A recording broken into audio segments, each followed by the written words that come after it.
আম্মা, আম্মা, কি? আজকে ইফতারিতে কি বানাবা?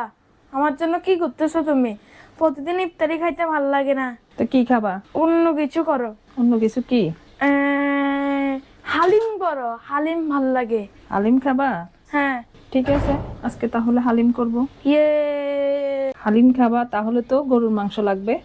এখন দেখি আমরা গরুর মাংস কোথায় পাবো। গরুর মাংস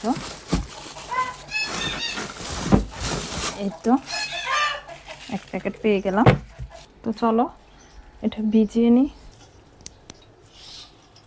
তো হালিমের মাংস তো গলে গেছে, এখন বসিয়ে দিব। সুন্দর করে ধুয়ে রেখেছি। এখন দিয়ে দিব আদা বাটা, রসুন বাটা, পেঁয়াজ বাটা একসাথে। এখন দিয়ে দিব পেঁয়াজ, দারচিনি, তেজপাতা। এখন দিয়ে দিব হলুদের গুঁড়ো, মরিচের গুঁড়ো, গরম মশলা। এখানে দিয়ে দিলাম একটু রাঁধুনি। এখন দিয়ে দিব তেল। চুলাতে বসিয়ে দিব।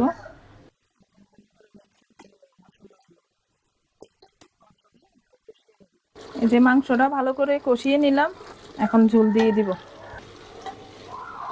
এই যে হালিম, হালিম রান্না করবো যে, এই যে হালিম। হালিমটা এখন ভিজিয়ে নেব গরম পানি দিয়ে। গরম পানি দিয়ে হালিমটাকে ভিজিয়ে রাখবো। তো এইভাবে 15 মিনিট ভিজিয়ে রাখবো। এখন তেল দিয়ে দিব।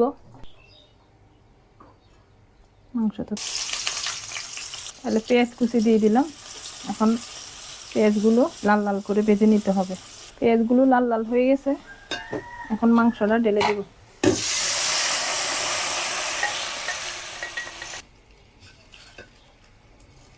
এখন হালিমের মশলা দিয়ে দিব।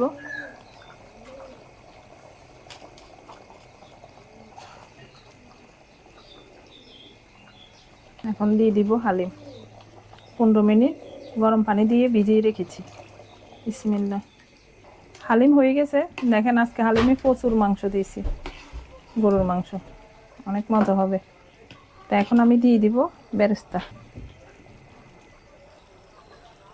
তো এই ছিল আজকের হালিম রান্না। কেমন হয়েছে জানাবেন। এই যে আজকে হালিম রান্না করছি অনেক মজা করে ইফতারের জন্য। আর এখানে আছে হালিম দিয়ে খাওয়ার জন্য সব সালাদ। এই যে আদা কুচি, পুদিনা পাতা, মরিচ, শসা, লেবু।